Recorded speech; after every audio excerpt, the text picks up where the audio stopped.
Students, आज हमने करना है law of chemical equilibrium. Law of chemical equilibrium आज हमने करना है। तो मान लो कि आपके पास एक रिएक्शन है और रिएक्शन क्या है, A plus B giving the C plus D. ठीक है, ए प्लस बी रिएक्टेंट है और सी प्लस डी हमारे पास प्रोडक्ट हैं। तो जब ए प्लस बी आपस में मिलेंगे तो हमारे पास रेट ऑफ रिएक्शन जो होगा वो फॉरवर्ड रिएक्शन होगा जब सी प्लस डी हमें मिलेगा। ठीक है, तो जब रेट ऑफ फॉरवर्ड रिएक्शन जो है वो हमारे पास क्या होता है, rate of forward reaction is equal to K F. K F क्या है हमारे पास, रेट कांस्टेंट।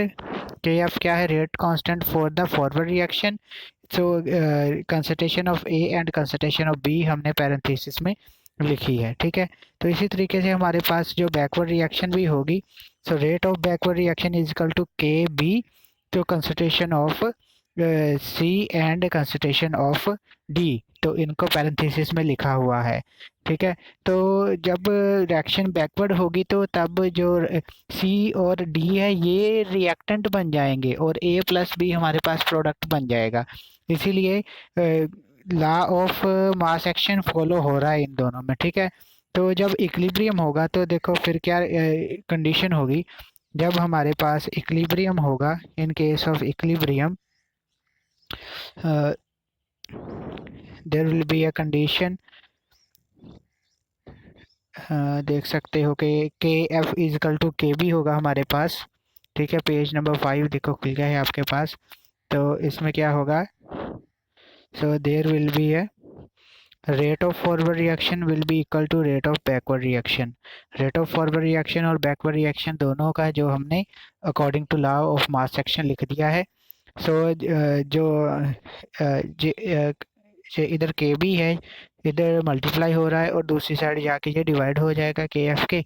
सो ये हमारे पास इक्वेशन बन जाएगी। ठीक है, तो इधर हमारे पास ए और बी है, मल्टीप्लाई हो रहा है और दूसरी साइड जाके इज इक्वल टू के सी और डी के डिवाइड हो जाएगा। ठीक है, और हमारे पास जो टर्म बन गई अब at equilibrium, K F divided by K B that is equal to K, what is the k? K is the equilibrium constant. So equation number 1 is the law of chemical equilibrium. equation number 1, ये हमारे पास equation number 1 है, ये हमारे पास क्या बन गई, law of chemical equilibrium. ठीक है, तो जब ratio of product concentration to the ratio of reactant concentration हम क्या बोलते हैं उसे, क्यू। ठीक है, ये सारे के सारी जो है हमारे पास क्या बनती है, क्यू। तो इसकी जगह हम क्यू बी लिख सकते हैं, ये सारे की सारी जगह हमने क्या लिख दिया, क्यू लिख दिया। ठीक है, so this happens at the equilibrium. मान लो कि अब आपके पास एग्जांपल कर लेते हैं, H2 है plus I2 giving the 2HI, this is at equilibrium. ये आपको कैसे पता चला इक्विलिब्रियम है, ये हमारे पास ये इस एरो से हमें पता चला ये इक्विलिब्रियम पे है। तो इसका इक्विलिब्रियम कांस्टेंट निकालने के लिए क्या करेंगे, सो के इज इक्वल टू, के हमारे पास क्या होगा, सो के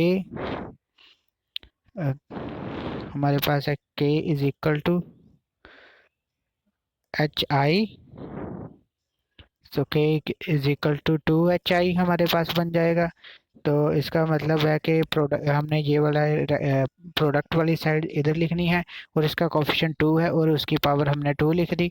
तो नीचे हमने क्या लिखना है, रिएक्टेंट की कंसंट्रेशन। तो रिएक्टेंट हमारे पास एक H2 है और दूसरा I2 है। ठीक है, और इनके आगे कोई भी कोफिशिएंट नहीं है, 1 है, इसलिए इसकी पावर हमने नहीं लिखी नीचे रिएक्टेंट की। तो हमारे पास ये इक्वेशन बन गई है। ठीक है, so next you can also try another equation.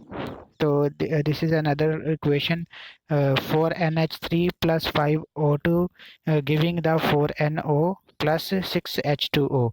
तो ये भी नेक्स्ट इक्वेशन है, इसके ऊपर भी आप रेट जब लगाओगे तो देखो इसका आंसर आप देख सकते हो कि जो कोफिशिएंट होगी वो उनकी पावर बन जाएगी। ये हमारे पास प्रोडक्ट है, ये डिवाइडेड बाय रेक्टेंट है और रेक्टेंट की जो कोफिशिएंट है उनकी वो पावर बन गई। ठीक है, तो अगर हमारे पास रेक्टेंट और प्रोडक्ट दोनों ही